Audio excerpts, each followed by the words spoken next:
미가서 6장입니다.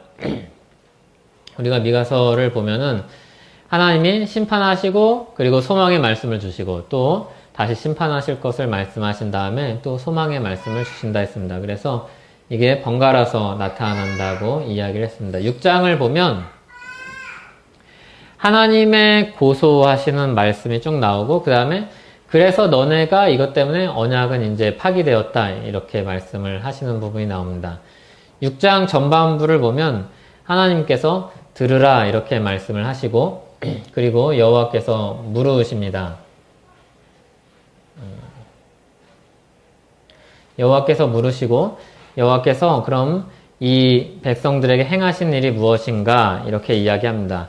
그때 백성들이 묻죠. 그러면 내가 무엇을 가지고 가면 되겠습니까? 이런 이야기로 쭉 이어지는 거죠. 내가 무엇을 가지고 이게. 근데 이게 내가 무엇을 가지고 주께 나아갈까 이 부분이 선지자의 말도 아니고 신실한 사람의 말도 아니고 이스라엘 백성들의 이야기입니다. 그래서 뒤에 보면 좀 이상한 얘기를 하기도 하죠. 그리고 8절에 보면 주님께서 선한 일을 보이셔서 이렇게 행함이 마땅하다 이렇게 말씀을 하시죠. 1절에서 하나님이 고소합니다. 이들을 1장에서 나온 것과 비슷한 구조로 하나님이 고소를 하시죠. 들을지어다 이렇게 말씀하십니다. 들을지어다.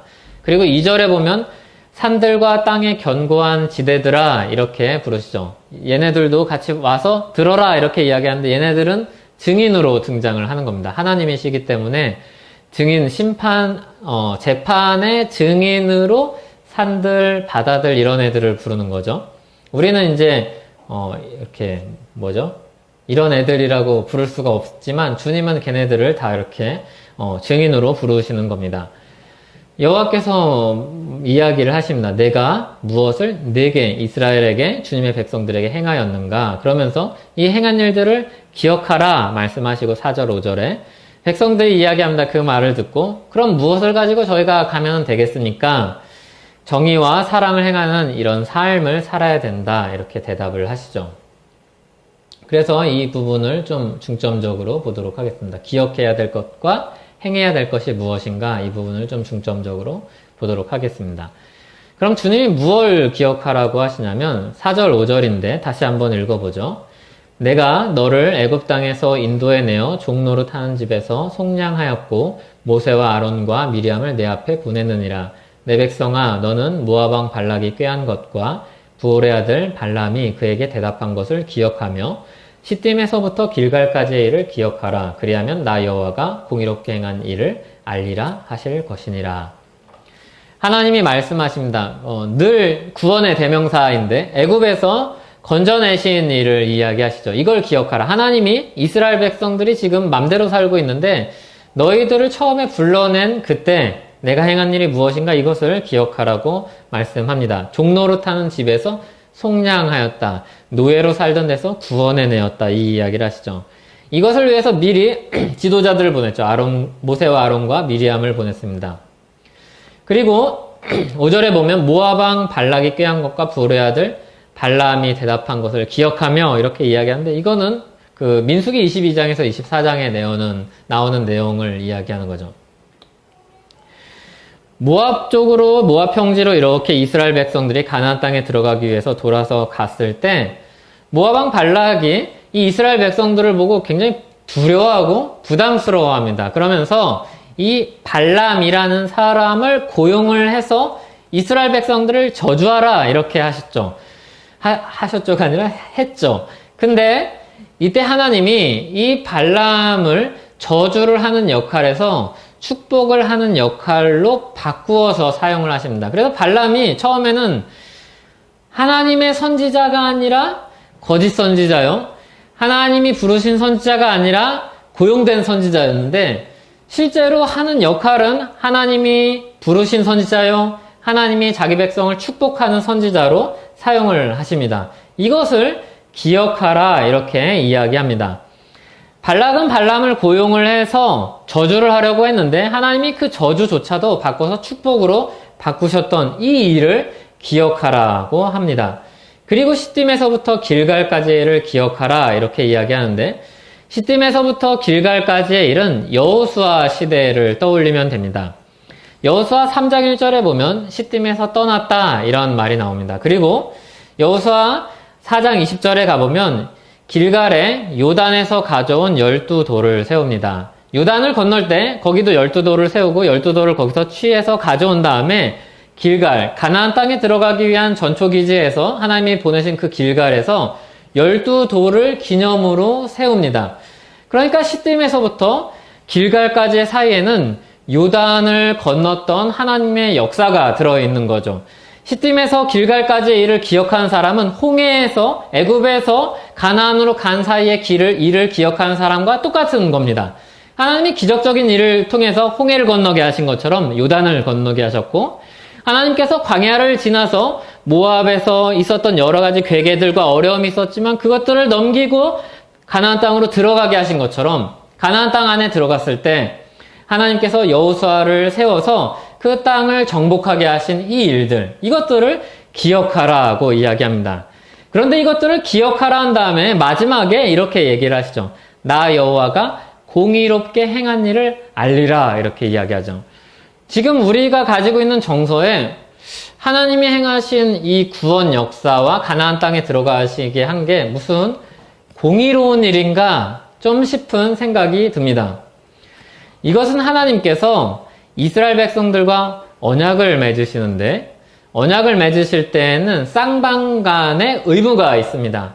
하나님은 하나님의 백성으로서 자기 백성들을 지키고 돌보고 인도하실 그런 의무가 있고, 하나님의 백성들은 하나님을 섬기고 하나님의 말씀을 따르고 하나님의 뜻을 따라서 이 땅 가운데서 살고 주님의 그 위대하심을 드러내야 될 그런 의무가 있습니다. 이 쌍방 간의 의무가 있는데 이 쌍방 간의 의무를 지켰기 때문에 하나님이 공의롭게 행하였다, 이렇게 말을 할 수 있는 겁니다. 거꾸로 뒤집어서 이야기하면 우리가 어떤 예를 들어서 약속을 합니다. 사람과 사람 사이 약속을 합니다. 근데 약속을 안 지키면 우리가 뭐라고 하죠? 불의하다 이야기하죠. 의롭지 않다, 정당하지 않다, 이렇게 이야기합니다. 그런데 하나님은 하나님의 백성에게 언약을 맺은 당사자로서 성실하게 자기 역할을 해냈기 때문에 나 여호와가 공의롭게 행했다, 언약의 의무를 성실하게 지켰다, 그러므로 의롭다, 이렇게 말씀을 하시는 겁니다. 이것을 기억하라는 겁니다. 내가 언약을 맺은 백성들, 너희들과의 관계 속에서 내가 해야 될 일을 성실하게 해 나갔으니까 너희를 돌아보아야 되지 않겠냐, 이렇게 이야기를 하시는 거죠. 그러니까 이스라엘 백성들이 대답을 합니다. 6장 6절에 그러면 내가 무엇을 가지고 여호와 앞에 나가며 높으신 하나님께 경배할까? 내가 번제물로 1년 된 송아지를 가지고 그 앞에 나아갈까? 이렇게 이야기합니다. 근데 미가서 전체가 좀 시로 쓰인 언어가 많고 해석의 여지가 많아서 책을 보면은 굉장히 어렵습니다. 근데 그 중에서 이제 대부분의 이제 어려운 해석들을 제하고 필요한 부분만 이제 추려서 보고 있는데, 여기 경배할까 이렇게 돼 있으니까 좀 우리가 어떻게 하면 경배하면 좋을까요? 물어보는 것 같은데 그런 게 아니라 어떻게 하면 경배해야 할까, 이렇게 의무를 담아서 하는 이야기입니다. 하나님이 의무를 행했다고 하니까 그럼 우리가 행해야 될 의무는 어떤 성격의 겁니까? 뭐 해야 됩니까? 이렇게 물어보는 거죠.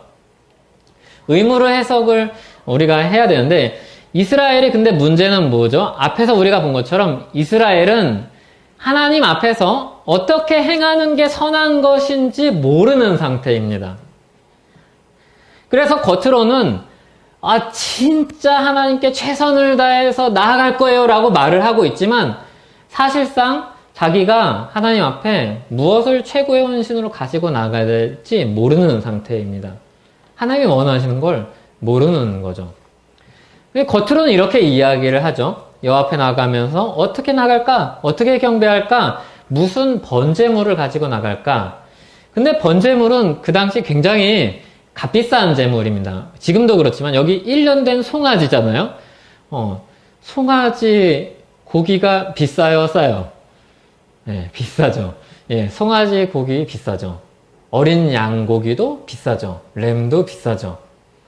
그 당시에도 비싼 재물이죠. 근데 번제물은요, 화목제랑 달리 화목제는 먹고서 이렇게 좀 떼갖고 뒷다리 이런 거 먹을 수 있단 말이에요. 제사장도 주고. 근데 번제는 다 태워버려야 돼요. 싹 태워버려야 돼요.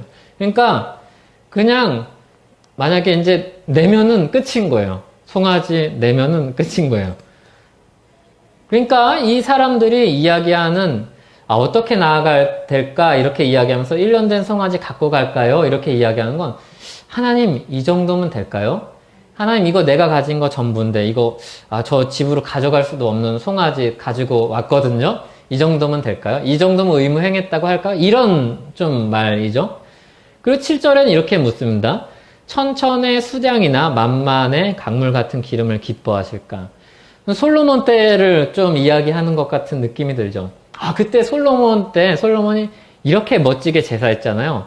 우리도 그렇게 멋지게 제사하면 하나님이 받아주실까요? 그러면서 뒤에서 좀 이상한 이야기 하죠. 내 허물을 위해서 내 맏아들을 내 영혼의 죄로 말미암아 내 몸의 열매를 드릴까 이야기하죠. 그러니까 이 사람들은 이미 바른 신앙에서 이탈한 상태로 어떻게 하면 거치장을 할까? 겉으로 보기에 괜찮은 제사를 드릴 수 있을까? 이런 이야기를 하고 있는 겁니다. 그래서 여기서 그런 허술한 면이 드러나는 거죠. 허술하다기보다 이 사람들의 생각 속에 뭐가 들어있죠? 바른 신앙을 이미 이탈해서 이게 맏아들을 바치는 거는 이방 종교 행위잖아요. 이방 종교 행위를 따라서 몰렉에게 자녀들을 바치는 암몬의 우상 숭배 풍습을 따라서 그거 가지고 하나님 앞에 이야기하는 겁니다. 하나님 이것도 아니라면 제 아들 드릴게요. 뭐 이런 거죠. 근데 하나님이 그걸 전혀 기뻐하시지도 않고 원하시지도 않는데 이야기하는 거죠. 실제로 미가 시대 때 아하스 왕이 자녀를 불 가운데 지나가게 했다. 이런 말씀들이 나오죠. 정말로 어쩌면 실제로 그런 일들을 했었을 것이고 그것이 자기 헌신이라고 착각하면서 살았던 사람들의 이야기입니다. 진짜로 하나님이 원하시는 게 모른 채 예배의 형식을 갖추고 있는 사람들이죠. 율법의 정신을 잃어버린 사람이죠. 마치 마태복음 23장 23절에서 예수님이 이렇게 말씀하신 것과 같습니다. 화 있을진저 외식하는 서기관들과 바리새인들이여 너희가 박하와 회양과 근처에 11조는 들이되 율법에 더 중한 바 정의와 긍휼과 믿음은 버렸도다. 그러나 이것도 행하고 저것도 버리지 말아야 할지니라. 핵심은 형식 갖추지 않았다는 게 핵심이 아니라 그 안에 형식은 형식대로 갖추되 진실한 마음을 가지고 나오고 있는가를 물어보는 거죠. 그리고 그 삶 속에 정말로 하나님을 섬긴다 하는 그 열매를 가지고 있는가를 물어보고 있는 겁니다. 그래서 니콜라스 월처스토프라는 사람이 이런 말을 했습니다. 예배는 하나님을 향하여 믿음으로 살아가는 삶의 표현이다. 그렇기에 정의가 결여된 예배는 하나님을 기쁘시게 못한다. 이런 이야기죠. 하나님 앞에 그럴듯하게 예배 드려도 겉보기에 믿음은 이제 좀 주관적인 거잖아요. 우리 마음속에 들어가 있는 거니까 충성이나 이런 건. 근데 그 믿음이 예배가 하나님을 향해서 믿음으로 살아간 삶의 표현이라면 삶의 표현이 수직적으로는 하나님께 올려드리는 예배라면 수평적으로는 사람들과의 사이에서 사회 속에서 정의롭게 사랑하면서 사는 그런 삶인데 그런 삶이 없다면 하나님이 보시기에는 불충분하다는 거죠. 이율배반적이라는 거죠.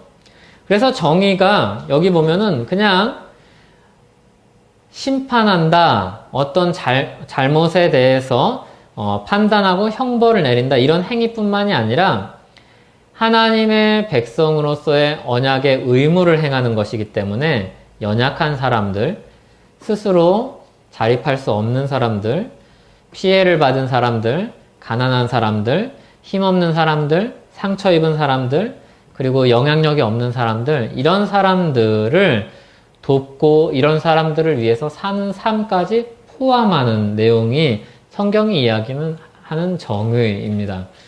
그러니까 우리가 이야기하는 정의의 폭은 굉장히 지엽적인 거죠. 하나님이 원하시는 정의는 기준도 다르고 그 넓이도 훨씬 넓습니다. 기준은 하나님의 마음이고 하나님의 마음이 분명히 드러난 율법이나 말씀이라고 할 수 있겠고 그 넓이는 어마어마하죠.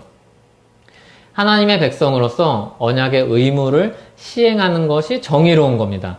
하나님의 백성으로 언약을 시행하지 않으면 정의롭지 않은 겁니다. 그러니까 사회에서의 정의와는 좀 차이가 많은 겁니다. 그래서 우리는 잘못한 거, 옳고 그른 것을 바로잡는 게 정의다라고만 하면 절대로 안 되고,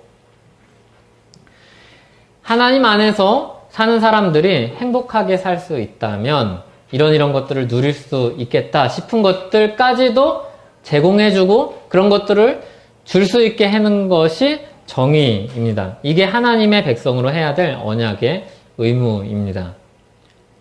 그래서 정의를 올바른 것이 아니라 하나님의 뜻을 적극적으로 시행하고 실현하고 언약의 의무를 언약 백성이 감당하는 것으로 이해해야지 정의라는 이름으로 우리가 십자군이 되지 않을 수 있습니다. 누구나 십자군이 될 수 있습니다. 누구나 하나님의 이름으로 라는 그 말로 사람들을 죽이고 사람들을 괴롭힐 수 있습니다. 그런데 정의가 하나님의 백성으로 살아야 될 언약의 의무임을 안다면 절대로 그럴 수가 없는 것이죠. 그래서 하나님이 이런 백성들의 의문에 대해서 8절에서 이렇게 대답하십니다. 8절을 한번 다시 읽어보죠. 시작. 사람아, 주께서 선한 것이 무엇임을 내게 보이셨나니 여호와께서 내게 구하시는 것은 오직 정의를 행하며 인자를 사랑하며 겸손하게 내 하나님과 함께 행하는 것이 아니냐. 뭐 인자, 인애 이렇게도 번역할 수 있죠. 멀시 이렇게 되죠. 선한 것이 무엇임을 내게 보이셨다 이야기합니다. 그러니까 보이셨다 하는 거니까 앞에 기억하라 내용을 우리가 돌아보아야 됩니다. 애굽에서 나오게 하신 거, 뭐 이런 것들이 하나님이 언약의 의무를 행하신 거, 이런 것들이 선한 것이다. 하나님이 보이신 선한 것이다. 근데 여호와께서 그럼 내게 뭘 구하는지 원하는지 알고자 했지, 질문했지, 그러면 답을 줄게 인 거죠. 내게 구하시는 것은 세 가지를 이야기하죠. 오직 정의를 행하고 인자를 사랑하고 겸손하게 내 하나님과 행하는 것, 동행하는 것이 아니냐. 정의를 행하고 인자를 사랑하고 겸손하게 하나님과 동행하는 것. 이거는 새로운 게 아니라 전혀 새로운 명령이 아니라 이전에 이미 모세 때 주셨던 명령과 같죠. 이 화면 보이시나요? 읽을 수 있나요? 같이 신명기 10장 12절에서 13절을 같이 읽어보겠습니다. 이스라엘아, 내 하나님 여호와께서 내게 요구하시는 것이 무엇이냐? 곧 내 하나님 여호와를 경외하여 그의 모든 도를 행하고 그를 사랑하며 마음을 다하고 뜻을 다하여 내 하나님 여호와를 섬기고 내가 오늘 내 행복을 위하여 내게 명하는 여호와의 명령과 규례를 지킬 것이 아니냐. 하나님이 진짜 원하시는 것, 미가서 6장 8절과 오늘 신명기 10장 12절 13절 말씀은 사실상 같은 이야기를 하고 있는 거죠. 언약을 맺은 백성으로서 정말 행복하게 살기를 원하시는데 그 행복의 길이 주님과 동행하면서 언약의 의무들을 행하는 것, 공의와 인애로 설명할 수 있는 그런 것들을 행하는 것입니다. 이것들은 신명기 말씀의 순서도 그렇고 미가서 말씀의 순서도 그렇고 구원받은 사람, 구원받기 위한 조건도 아닙니다. 구원받은 사람에게 주신 명령이기 때문에 구원받은 사람이 계속 구원에 머무르기 위한 조건도 아닙니다. 그리고 이상주의자로 살라는 이야기도 아닙니다. 구원받은 자로서의 삶을 요구하는 겁니다. 우리가 이런 명령을 들을 때마다 늘 고민이 되는 게 있죠. 걱정이 되는 것들이 있죠. 거룩하게 살라고 그러고 정의롭게 살라고 그러고 사랑을 행하면서 살라고 하고 참으라고 그러는데 실제로 사회에 나가서 살면은 참고 정의를 행하고 정직하게 살고 그러면 우리가 손해를 보잖아요. 그래서 그 손해들이 어떤 때는 작지만 때로는 좀 큰 손해를 볼 때도 있습니다. 그럴 때 우리 마음이 흔들립니다. 당연히 흔들립니다. 왜냐하면 내가 가지고 있는 것들을 희생하고 손해도 봐야 되고 부당하게 억울하게 빼앗겨야 되는 때도 있기 때문입니다. 그럴 때 뭐 지혜롭게 행하지 말라, 고발하지 말라 그런 이야기가 아니라 그 안에서도 왜 이런 가치를 추구해야 되는가를 우리가 늘 질문해야 됩니다.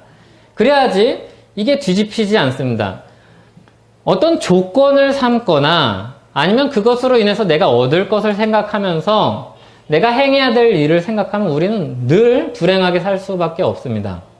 그리고 실제로 좀 괴롭게 살죠. 그런데 이거는 우리가 이 세상 속에서 여러 가지 이유로 그렇게 아름답고 따뜻하고 사랑을 가지고 살아야 되지만 무엇보다 먼저 최우선은 우리가 하나님의 은혜를 받아서 언약 백성된 사람들이기 때문에 그렇게 사는 겁니다. 그래서 그런 삶의 출발이 하나님께 있고 우리의 구원에 있고 그런 삶의 방식과 기준과 가치가 다 하나님께 있는 겁니다. 그래서 우리는 굉장히 많은 경우 세상에서 인정받지 못할 것이고 우리가 하는 일 때문에 박수를 얻지 못할 것입니다. 그럼에도 성경은 계속해서 이야기하죠. 하나님이 그것을 원하시고 하나님이 그것을 기뻐하시고 하나님이 그것을 통해서 일하기를 원하신다고 말씀을 하시죠. 이게 주객이 전도가 되고 이 논리가 뒤집히는 순간 우리는 늘 괴로울 수밖에 없습니다. 우리가 늘 피해의식 속에서 살 수밖에 없습니다. 그러나 우리가 그것을 뒤집어서 하나님 편에서 사는 사람으로서 오히려 소극적이나 아니면 상대방에게 수동적인 사람이 아니라 인내하고 참고 긍휼히 여기니까 수동적인 사람인 것 같지만 오히려 적극적으로 하나님의 뜻을 이 땅 가운데서 실현할 수 있는 유일한 사람이라는 것. 하나님의 뜻을 이 땅 가운데서 드러내고 주님의 방식을 따라서 하나님 나라의 아름다움을 보여줄 수 있는 유일한 백성이라는 사실을 가지고 사명감을 가지고 살아야 되는 그런 삶의 방식입니다. 이게 하나님이 선한 것이 무엇임을 보이신 다음에 우리에게 요구하시는 언약 백성으로서의 의무입니다. 그것을 추리면 공의와 사랑과 동행이라고 할 수 있죠. 공의는 앞에서 이야기한 대로 이 언약의 의무를 바르게 이행하는 겁니다. 그렇기 때문에 공의는 겉으로 드러납니다.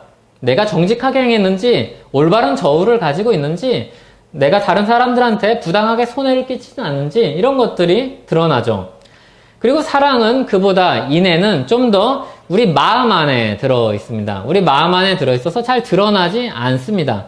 그런데 실제로 이런 마음 안에 들어있는 건 늘 우리 말과 행동으로 나타나게 되어 있죠. 긍휼과 사랑의 이 정신이 사람들에게로 전해지게 되어 있습니다. 이 외형적으로 드러나는 공의의 의무를 이행하고 이 하나님의 사랑을, 하나님의 마음을 품고서 살아가는 이 두 가지 기준을 가지고, 이 두 가지 기준은 사실은 어떻게 보면 단순해요. 이것을 가지고 뭐라고 이야기하냐면 주 안에서 겸손하게 내 하나님과 함께 행하는 것 아니냐 이렇게 이야기합니다. 겸손하게 내 하나님과 행함으로 이런 경지에 따르라 업적을 이루라고 하지 않고 행하는 것, 계속해서 머무르는 것, 동행하는 것이라고 이야기하죠. 지속적인 겁니다.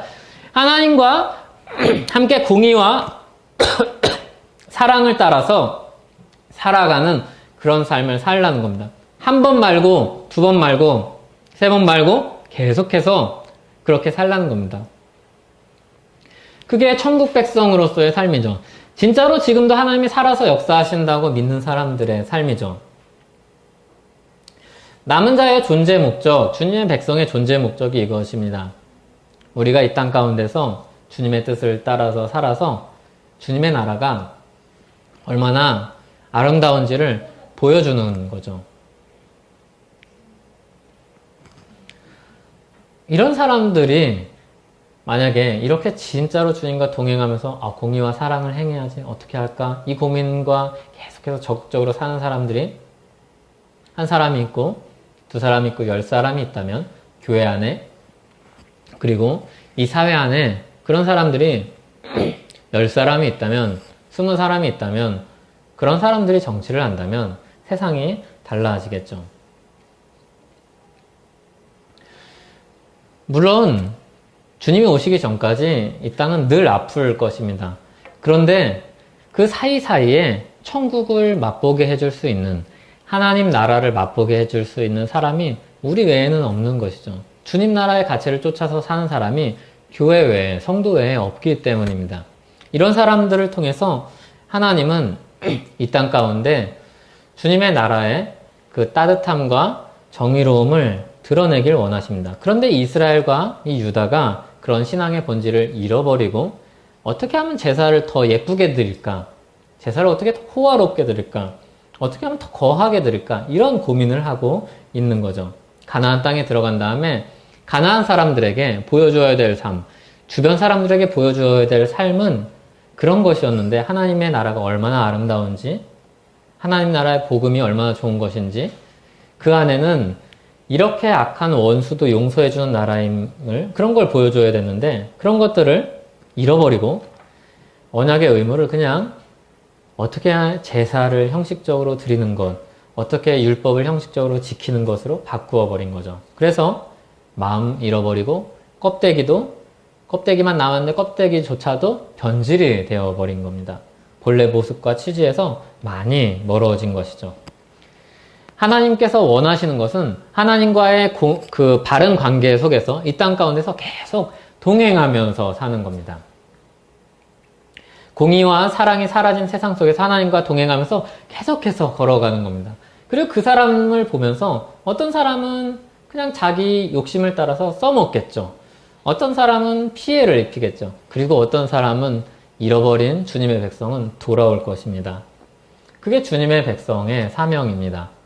주님의 복음을 들고 있는 자들의 사명이죠. 우리가 복음을 좀 폭넓게 봤을 때 그리고 주님께서 가르치신 복음의 표현을 봤을 때도 주님이 복음을 하나님 나라의 복음이라 말씀하십니다. 그래서 이 복음이 드러나면 하나님 나라의 그 은혜가 드러나게 되어 있습니다.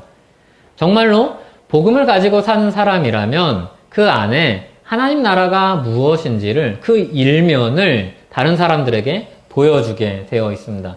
그게 어디서 이루어지는가 하면 하나님과 동행하는 이 삶 속에 겸손하게 내 하나님과 함께 행하는 이 매일매일의 삶, 실패해도 또 하고 억울해도 또 해보고 그리고 희생도 하고 때로는 참기도 하고 인내도 하면서 이 긍휼과 사랑을 버리지 않는 이 사람들을 통해서 이런 일들이 벌어지는 것입니다. 이게 주님이 원하시는 것이고 이게 주님이 미가 선지자를 통해서 그 당시 백성들에게 하신 말씀이고 그리고 이후에 남은 자들에게 가르쳐 주시고 따르기를 원하시는 말씀입니다. 그리고 6장 하반부를 보면 정죄를 하십니다. 단순한 내용입니다. 정죄 내용이 나오고 그리고 심판을 선고하신 다음에 이제 너네 이런 것 때문에 언약이 파기될 거다. 그리고 요약을 하죠. 하나님이 9절에서 들을지니라 이야기합니다. 그리고 너네들이 사회에서 이렇게 살았지 10절에서 12절에서 이야기한 다음에 그러니까 너네 심판받아 마땅해 땅땅땅 그리고 결론적으로 언약이 이제 파기될 거다 이야기합니다. 마지막에 언약 파기된다는 16절을 보면 너희가 오므리의 율례와 아합집의 모든 예법을 지키고 그들의 전통을 따르니 내가 너희를 황폐하게 하며 그의 주민을 사람의 조속거리로 만들리라. 너희가 내 백성의 수욕을 담당하리라. 이게 신명기에서 언약이 파기되었을 때 내려질 언약 파기에 대한 전형적인 저주의 내용들입니다. 신명기 28장 37절에 보면 여호와께서 너를 끌어가시는 모든 민족 중에서 내가 놀람과 속담과 비방거리가 될 것이라 말씀하셨습니다. 조롱거리가 되죠. 속담이 된다고 하죠. 속담이 된다면 굉장히 좀 화가 나는 일이잖아요. 계속 회자된다는 거죠. 아, 이스라엘이 저래서 망했지. 이렇게 계속 회자되는 거죠. 모든 사람이 다 그것을 알고 있는 거죠. 10절에서 12절에 보면 정죄 내용이 나옵니다. 죄목이 나오는데 10절에 보면 불의한 재물이 나옵니다. 10절 앞에. 그리고 10절에서 11절에 보면 축소시킨 가증한 에바 이렇게 리터를 재는 그런 그릇이죠. 부정한 저울, 거짓 저울추. 그러니까 다 부정한 방식으로 재물을 얻기 위해서 취한 그런 도구들을 이야기합니다. 12절에 보면 부자들의 강포, 주민들의 거짓. 그래서 사람들이 다 있는 사람들은 폭력으로, 그리고 주민들은 어떻게 해요? 살고자 거짓으로라도 얻고자 하는 것이죠. 전형적인 악순환입니다. 위에서 괴롭히고 밑에 있는 사람들은 살기 위해서 발버둥을 치다가 그래도 되지 않으니까, 구조가 바뀌지 않으니까 거기서 거짓말을 해서라도 살아야겠다 이런 생각을 하게 되는 거죠. 뭐 그렇다고 이들의 죄가 경감되지는 않는 것이죠. 공의와 사랑이 아닌 폭력과 거짓으로 사는 삶이 유다와 이스라엘 백성들의 모습입니다. 폭력과 거짓으로 속임과 부정축제를 일삼는 거죠. 그래서 13절에서 15절에 심판을 선고합니다. 13절, 15절은 앞에 10절, 12절의 내용의 정반대입니다. 쳐서 병들게 하고 황폐하게 되고 폭력으로 보응하시고 먹어도 배부르지 못하고 감추어도 보존되지 못하고 씨를 뿌려도 추수하지 못하고 감람나무의 열매를 밟아도 기름을 바르지 못하고 사용하지 못하고 포도를 밟아도 술을 마시지 못합니다.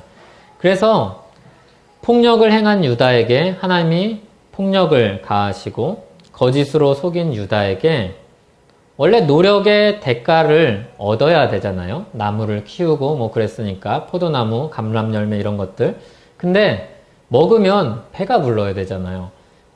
근데 노력의 대가가, 정당한 대가가 그것을 기대하고서 일을 하지만 얻지 못하는 겁니다. 마치 속는 거죠. 이렇게 일하면 내가 이거 얻겠지 이랬는데 얻지 못하는 겁니다. 하나님의 심판은 정확히 이들이 행한 죄에 따라서 보응을 하십니다. 이들이 지킨 예법과 전통은 완전히 하나님의 율법에서 멀어져 있었죠. 여기 보면 오므리, 아합은 공식적으로 이스라엘과 유다 안에 이방 우상 숭배를 가져온 사람들입니다. 오므리, 아합 이야기하면 우상 숭배한 사람들, 바알 숭배를 도입한 왕조, 그래서 오므리의 길을 따른다, 아합의 길을 따른다 이런 식으로 이야기를 하죠.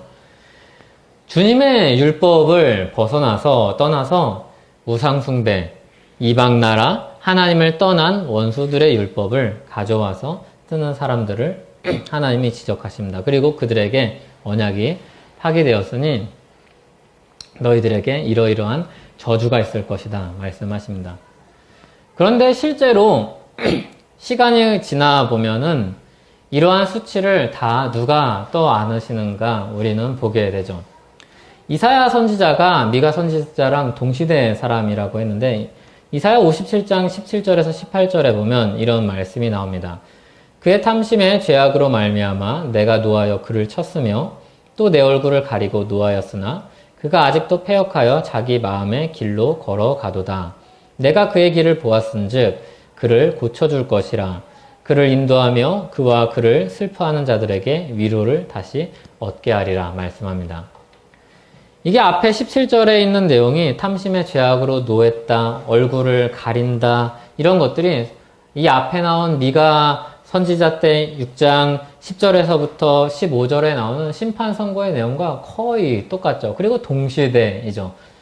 그런 수치를 당하고 저주를 받고 벌을 받아야 될 이 백성들, 내가 그들의 길을 보았다. 근데 그들을 고쳐줄 것이다. 그들을 인도해서 그를 슬퍼하는 자들에게 위로를 다시 얻게 할 것이다 말씀합니다. 그 방식은 이게 이사야 57장 내용인데 58장 그리고 이 53장부터 쭉 이어지는 종의 이야기, 오실 종에 대한, 고난받는 종에 대한 이야기가 나오는데 고난받는 종이 이 수치를 다 떠안으심으로 이것을 사람들에게 다 내리지 않으시고 사람들이 죄로 인한 결과를 다 떠안게 하지 않으시고 고난받는 종이 이 짐을 담당하시죠.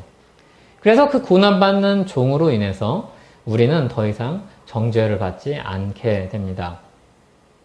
하나님은 공의로우시기 때문에 그대로 잘못에 대해서 보응하시는 분이십니다. 그런데 하나님이 자기 백성들에게 그 죄에 대한 보응을 이대로 사실은 이 그대로 더 이상으로 내려도 뭐라 할 수 없는 그 백성들을 향해서 주님이 그대로 보응하시지 않으시고 그것을 대신 다 떠안으시는 거죠.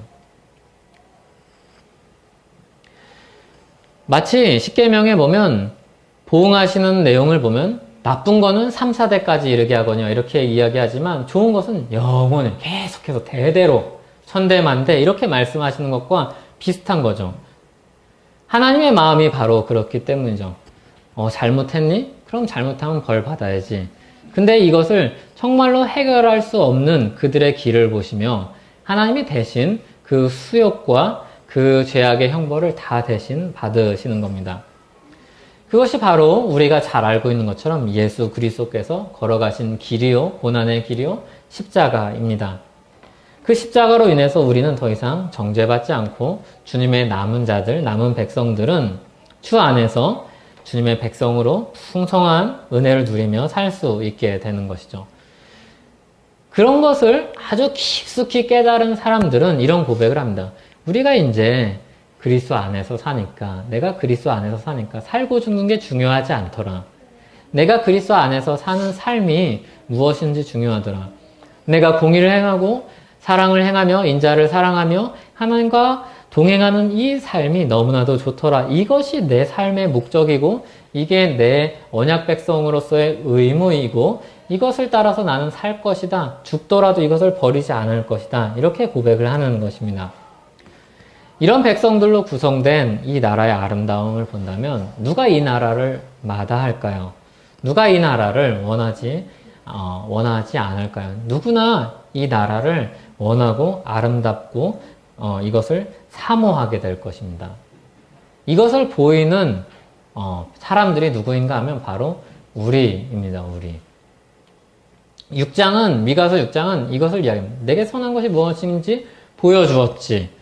그리고 내가 원하는 것이 무엇인지 이야기해 줄게.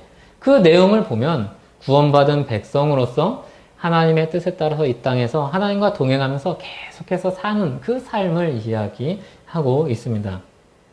이러한 삶을 따라서 우리가 살 때 사람들은 그 하나님 나라의 아름다움을 볼 것이고 그 나라를 통치하시는 하나님의 위대하심을 볼 것입니다. 그 나라는 이 세상에서 경험할 수 없는 나라고 이 세상에서 볼 수 없는 나라입니다. 이 세상이 할 수 없는 방식으로 하나님은 공의를 이루셨고 그리고 이 세상이 할 수 없는 방식으로 사랑의 방식으로 사람들을 불러 세우십니다. 그래서 때로는 오해도 받고 많은 비방이 되었죠. 예수님이 가는 길마다 죄인들이랑 밥 먹네? 와, 저 사람 정말 메시아라면 저 사람이 얼마나 나쁜 사람인지 알까 모를까? 이렇게 비방했죠. 근데 예수님이 당당히 이야기하시죠. 내가 이 사람들 때문에 왔다고 이야기하시죠. 이 사람들 내가 없으면 안 되기 때문에 내가 왔다고 말씀을 하십니다. 그리고 그런 사람들 안으로 계속해서 들어온 사람들이 교회가 되고 그 교회가 이 땅에 희망과 빛이 되고 그리고 또 소금이 되는 것이죠. 그런 나라를 만드시고 통치하시는 하나님, 그 주와 같은 신이 어디 있겠습니까? 우리는 사실 그래서 지금은 괴로운 시절을 좀 보내지만 장차 있을 나라, 영원한 나라를 볼 때 우리는 행복한 백성입니다. 그런 하나님께 부름을 받아서 하나님과 동행하는 행복한 백성입니다.